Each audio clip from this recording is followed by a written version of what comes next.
Hey, welcome back, boys and girls. This is the Killer Nacho yet again, and I've battled here against CalamityGreed, a guy I battled with a couple times in the past generation. And I believe he's a member of my Discord, as well as a guy who comes out to the streams occasionally. And that is where we got this match, and it is a typical OU match. But it looks like some interesting stuff there on both sides, so hopefully it should be an interesting match. Right off the bat, looking at his team, I'm kind of afraid of Blazefalon, to be honest. I do have a couple things that can take hits from it, but that's not too much. But either way, I'm going to go ahead and lead with my Landorus. He ends up leading with a Garchomp, and I'm like, okay, I am actually a Banded Landorus. I have no idea why. I haven't used Landorus in quite some time, but I'm like, hey, yeah, Banded Landorus, let's go with it. And he's going to be actually a lead chomp with Stealth Rock, so I'm just going to go for the Earthquake. I could have went for, well, Earthquake's probably the best move I could go for. It ends up hitting it down really low, down to red, so it's like an offensive lead Garchomp, which is interesting, so I'm kind of expecting the Z move, but I know that I can live a devastating Drake, especially after the Intimidate that I got in the first turn, so I'm pretty confident I can live this and take this thing out. I mean, I was contemplating switching, but there's nothing I really have that, I really want to take a hit, and if I'm wrong, I don't want to go into my Mimikyu, because he could break that thing, and he ends up just nuking my Landorus with a crit, so I was like, well, that's lame. That makes me sad. But crits are part of the game. Can't be mad. I'm going to go to my Hitmonlee. Hitmonlee and OU? Yeah, I guess so. Actually, anyway. So, this is actually a Scarf Hitmonlee. I end up trying to go for the Rapid Spin because I think it might kill it. But he's going to actually wisely go into Blazefalon, so that's a pretty good first couple turns for him. I want to go into my Deontay now.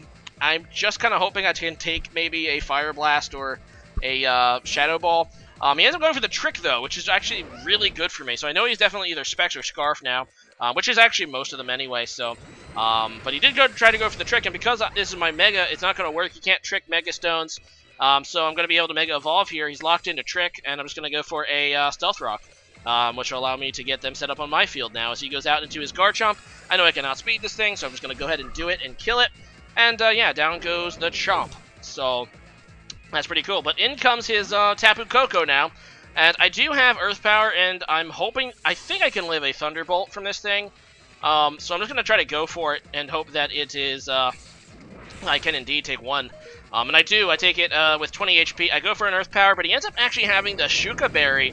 So that's pretty interesting tech there. And, yeah, it's going to actually allow him to survive my Earth Power and just go for another Thunderbolt now to take care of my Deontay. So yeah, Tapu Koko is obviously another big threat that he has, and thankfully Scarf Hitmonlee should be able to outspeed this thing, so I'm just going to go for a Stone Edge, actually, in case he wants to go to Blazefalon. He ends up not doing that, so it's a good thing that Stone Edge connected, because it's going to be able to take out that Tapu Koko. So anyway, in comes Mawile here. He's going to get the Intimidate, but more to the point, he knows I'm Scarfed at this point, and he wants to go into this thing for the Resistance. I have to switch, so I'm going to go out into my Celesteela now, who should be able to take anything from this thing. I do resist both of his stab moves, his Fairy and Steel stab moves, so I'm thinking that it should take it okay, but Mega Mawile is one of those Pokemon with just obliterating amount of damage. As you can see, Celesteela is one of the, maybe not a physically bulky, actually I think this is physically bulky Celesteela, and that's a resisted hit. Resisted physical hit, so that is pretty damn impressive. So in comes his Tornadus now. I just go for a Leech Seed. So I got this thing seeded, and now I'm going to go ahead and eat it little by little, so that's not too bad. I don't really know what this thing has to do to Celesteela. I don't think these things typically carry a super effective move of any kind, so I actually decided to go for a Protect just to see what he would do. He ends up trying to go for the Defog, so that kind of makes sense because he has a couple Pokemon, including this thing, left that are weak to Stealth Rocks. So even though he is going to get rid of the Stealth Rocks on my field, it still probably benefits him to have them both removed. So it does make sense that he's going to try to go for the Defog here. So I'm just going to go ahead and let him do it. I figure if he wants to, I'll get some damage here with Heavy Slam. So, yeah, I'm just going to make him pay for it. There's nothing really I can do to stop it at this point, so I'm just going to go for a Heavy Slam.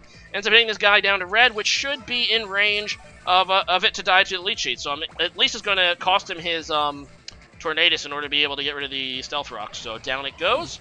And, yeah, I believe he's going to go into his Blazefalon now, which It's kind of an obvious switch in here. He got rid of the rocks pretty much so we could switch in this Blazefulon freely. Thankfully, I do have the Protect, and I know that it is a choiced Blazefulon, so it's pretty much free just to go for that, and that's what I do. He ends up blocking himself into Fire Blast, though, and I really have nothing to take a Fire Blast at this point. The only thing I have that won't die in 2 hits is this Mimikyu due to its ability, and I still don't know if it's going to be a Specs or a Scarf Blazefulon, so I'm just going to go into my Mimikyu. My Disguise takes 1. I should be able to take another one, unless the thing is Specs. So I'm kind of taking the risk here. I think a Specs Fire Blast has a chance to kill. But he's just going to go to Mawile. So I'm thinking, okay, mate. But it could be that he just doesn't want to take a, a Shadow Sneak, which I was going for. And he does switch out into Mawile, which takes minimal damage from that. I'm going to go back into my Celesteal, and he makes a really great double switch here, going right back into Blazefulon that has me to bind. Thankfully, I can just go for the Protect again. I'm going to go for it. He ends up trying to go for the Trick, which is a questionable play because he already knew I had the Protect. There's really no reason for me not to Protect, just to scout his move. And, yeah, that's pretty bad on his end because I can actually just go in my Mimikyu now for free. I thought he might actually try the double switch again. He does not, which is great, because he can't switch, he can't trick my Mimikyu either because my Mimikyu is a Z Crystal. You can't trick a Z Crystal just like you can't trick a Megastone. So I know he has to switch. I was kind of maybe hoping he was going to go into Keldeo, and I pop off the Fairy MZ, or actually not, the Mimikyu MZ. I know that the Ghosty MZ is probably better on Mimikyu, but I just love this move. I can't stop using this move. I really should have just went for the Shadow Sneak, because I kind of knew this Mawile will come back in, but I'm kind of hoping that at the same time that I can snuggle with this thing and put it in killing range of a Shadow Claw, because I know I can outspeed this thing. He hasn't used Sucker Punch yet, so I don't think he really has it. So I'm just going to go for a Shadow Snake, and looking at that range, I was thinking I should be able to kill.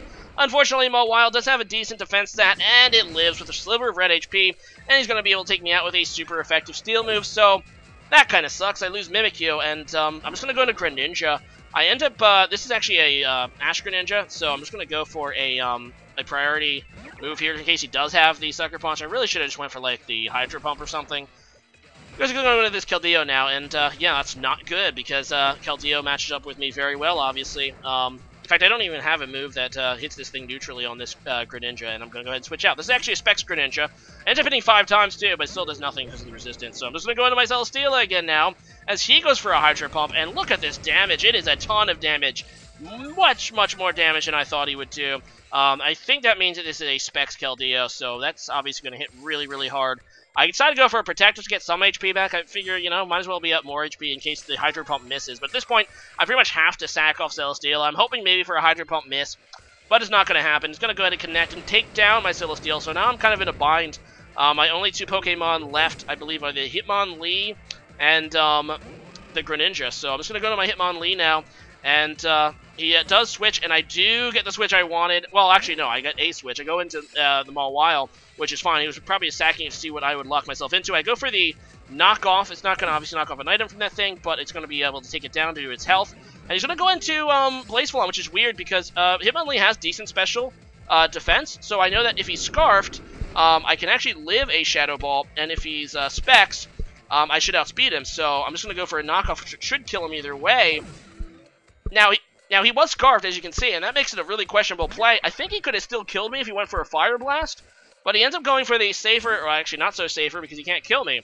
And that might have cost him the game right there. I'm just going to go out into my Greninja now to take pretty much anything. I mean, best case scenario for me, he locks himself into a water move. He does predict that, but that's fine. What I really wanted to do is just to change my move on Hitmonlee. I have to hope that a high jump kick will not miss, because it's the move I think can KO this Keldeo at this range. The only move I have that can do that, and I do connect, taking out the Keldeo. So quite a interesting match. Well played on both sides.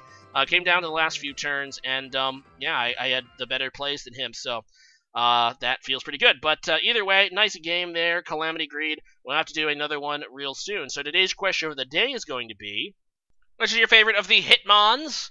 So obviously Tyrogue can evolve into 3 different Pokemon: Hitmonchan, Hitmonlee, and Hitmontop.